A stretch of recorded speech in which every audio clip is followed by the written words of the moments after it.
പാകിസ്ഥാനിൽ ഇറാനും യുഎസും തമ്മിൽ നടന്ന ചർച്ചകളിൽ ഇറാന്റെ ആണവ പ്രവർത്തനങ്ങളിലെ അഭിപ്രായ വ്യത്യാസമായിരുന്നു പ്രധാന തടസ്സമായിരുന്നതെന്ന് റിപ്പോർട്ട്. ഒരു കരാറിലേക്ക് അടുത്തെത്തിയിരുന്നെന്ന് ഇരുപക്ഷവും വെളിപ്പെടുത്തിയിരിക്കെ ചർച്ച പരാജയപ്പെട്ടതുമായി ബന്ധപ്പെട്ടുള്ള കൂടുതൽ വിവരങ്ങൾ പുറത്തുവരികയാണ്. ഇറാന്റെ യുറേനിയം സമ്പുഷ്ടീകരണം മരവിപ്പിക്കുന്നതിന്റെ കാലപരിധി സംബന്ധിച്ചായിരുന്നു പ്രധാന തർക്കമെന്നാണ് ഇരു രാജ്യത്തെയും ഉദ്യോഗസ്ഥരെ ഉദ്ധരിച്ച് ന്യൂയോർക്ക് ടൈംസ് റിപ്പോർട്ട് ചെയ്തിരിക്കുന്നത്. ഇറാന്റെ യുറേനിയം സമ്പുഷ്ടീകരണം 20 വർഷത്തേക്ക് മരവിപ്പിക്കാൻ US നിർദ്ദേശിച്ചു. എന്നാൽ ഇറാൻ 5 വർഷത്തേക്ക് മാത്രമേ ഇതിന് സമ്മതം അറിയിച്ചുള്ളൂ. എന്നാൽ US പ്രസിഡന്റ് ഡൊണാൾഡ് ട്രംപ് ഇറാന്റെ ഈ നിർദ്ദേശം തള്ളി. 2 ഇറാനിയൻ ഉദ്യോഗസ്ഥരെയും ഒരു US ഉദ്യോഗസ്ഥനെയും ഉദ്ധരിച്ചാണ് ന്യൂയോർക്ക് ടൈംസിന്റെ റിപ്പോർട്ട്.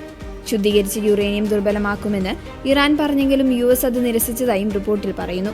പിന്നീട് അത് വീണ്ടും സമ്പുഷ്ടീകരിക്കാൻ സാധിക്കുമെന്നാണ് US ഇതിന് തടസ്സമായി പറഞ്ഞത്. അതേസമയം ചർച്ച തുടരാനുള്ള സാധ്യതയും US ഉദ്യോഗസ്ഥർ നൽകി. ഇതിന് സ്ഥിരീകരണം നൽകി രണ്ടാംഘട്ട ചർച്ചയ്ക്ക് പാകിസ്ഥാൻ ഇരു രാജ്യങ്ങളെയും ക്ഷണിച്ചു. തുർക്കിയുടെയും ഈജിപ്തിന്റെയും പിന്തുണയോടെയാണ് പാകിസ്ഥാൻ രണ്ടാംഘട്ട ചർച്ചയ്ക്ക് തയ്യാറെടുക്കുന്നതെന്ന് പാക് മാധ്യമങ്ങൾ പറയുന്നു. USഉം ഇറാനും തമ്മിലുള്ള 2 ആഴ്ചത്തെ വെടിനിർത്തൽ അവസാനിക്കുന്നതിന് മുൻപായി ചർച്ച നടത്താനാണ് നീക്കം. വെടിനിർത്തൽ നീട്ടുക എന്നതാകും ഈ ചർച്ചയിൽ മുഖ്യ അജണ്ട.